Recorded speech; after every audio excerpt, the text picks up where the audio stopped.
Hey everyone, it's Sandy like the beach. I wanted to talk to you about something that I thought a lot of people can relate to and something that I just kind of wanted to get off my chest.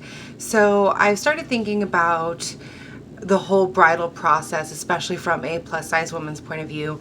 So this is why I thought it would be nice to have kind of a confessions, of a plus size bride, because there's a lot to it. There's a lot to being a bride anyways, and in any way, shape, or form, and it doesn't take away from a lot of what we go through, any woman goes through, because it's just about our bodies and other things relating to it and the industry and going through all of it. And I thought it would be nice to just put it out there a little bit more.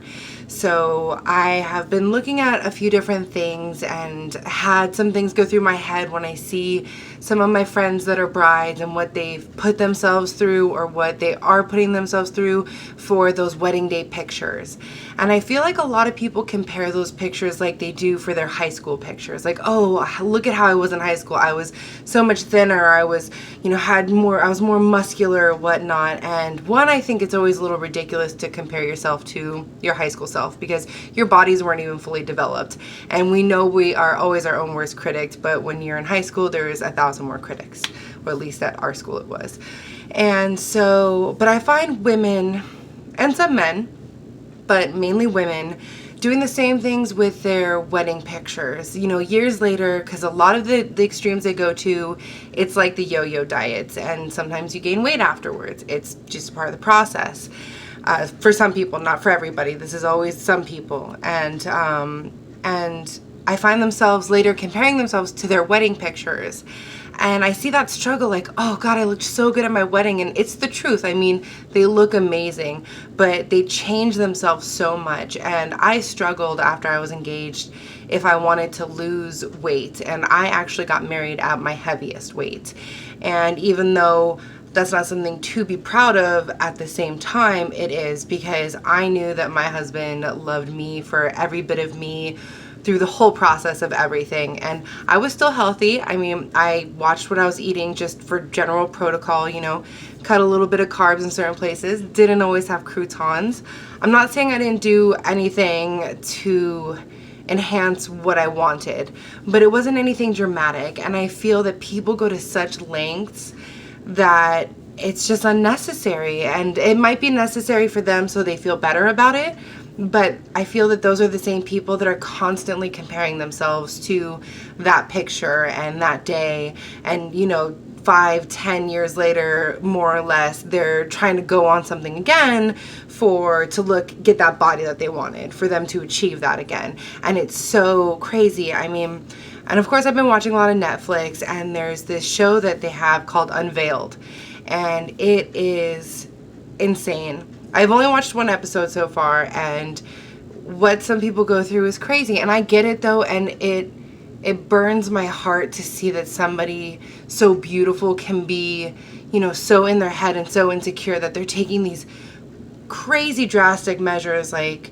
plastic surgery, lots of crazy stuff, when you see the beauty. And I know it's all how we feel in our skin, but I feel like we beat ourselves up too much. And I didn't want to do that through my process. I wanted to enjoy it. And I knew that I'm a stress eater, so right before the wedding, I was going to be munching. It was just going to be like that because I knew I'd be going out of my head. And it wasn't too bad. Didn't have any trouble with my dress, the week of the wedding. And that had to pertain to my size, I'll say. But that's a whole other story that we'll get to later on part 2. But I really just kind of wanted to put this out there, and I just see people going through certain things, and it doesn't baffle me, but it hurts, because I want everybody to feel super beautiful, and I felt gorgeous at my wedding. And yes, there are some pictures that I might not have liked so much afterwards. Like, I have this disproportionate chub on my face. It's been there forever. Don't always like it. It is what it is. I didn't always like all of my pictures, but I'm also not one to Photoshop it. And I just know that I have that double chin because I was smiling so hard. I know that's what it was. So then that's where I relate it back to in my brain. And I'm just happy to have gotten those pictures with my loved ones.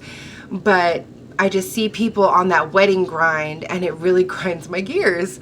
Sorry, I'm a Family Guy fan, but it really grinds my gears to think you know, I have this gorgeous friend right now, and she's getting married soon, and she's always been pretty healthy, which is fantastic. She's always been pretty fit, you know, and she was looking at different pictures that I saw from my wedding, and she was saying, oh, look how much weight I've lost since then. And I mean, she's a pretty petite woman, and I know it's more in our heads, and I don't judge anybody at any size for wanting to better yourself or be healthy, but I want everybody to do it for the right reasons, not just for their wedding pictures, because I see everybody knows you're gonna be comparing yourself to that later, and why put yourself through that mentally?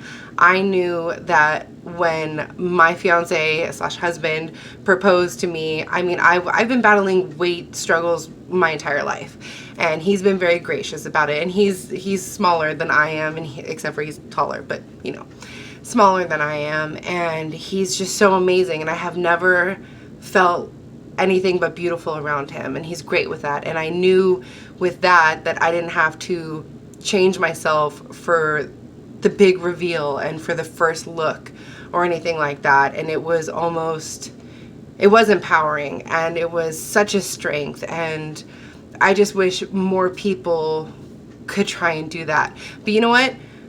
I mean, more power to you with whatever you want to do to make yourself feel beautiful. I just hate how extreme people go. But, you know, this is just my opinion as per usual, and I'm a very honest person, and there's, you know, different things I want to get off my chest about it, about the process, you know, finding a dress and that whole process of it from different perspectives. And you know, there's quite a bit when it comes to being a plus size woman, not just with the bridal wear, you know, when you're getting ready for your bachelorette weekend or getting ready for the events, like finding certain things, how we're feeling. Like, I just want it out there, and I want people to know that what you're thinking and you're feeling has been felt, and I feel the same way. And I just want you to feel beautiful, and I just want everybody to be happy. So I'm hoping this will, you know, reach a couple women to where they think, you know what, this man loves me for me. I don't have to put my body through hell. You know, I can just be healthy as opposed to going so extreme, because that glow alone, kicking up your water alone is going to make such a difference in your skin and your livelihood. You do that and you are set for your wedding. I'm telling you, it doesn't have to be so extreme where you lose 50, 60 pounds or whatnot, you know, 30, 40, depending on your size. You know, that could, like 20 to 30 pounds on a petite person can be bobblehead worthy. You know what I mean? So I just would love for people to feel more comfortable in their skin, and if a woman's going through that, just know that you're not alone, and I'm positive that you're beautiful, and just know that there's always somebody there for you, and know that there's pure love, especially coming from me. So I'll try and keep this as short as possible because nobody really likes lengthy videos, and so we're breaking it up into parts. And the next one we're going to talk about is the dress, and I had a whole different kind of experience in multiple ways when it came to finding my dress, and it's kind of interesting. So if you want to know, you'll have to tune in. I hope that everybody's well. Take care. Bye.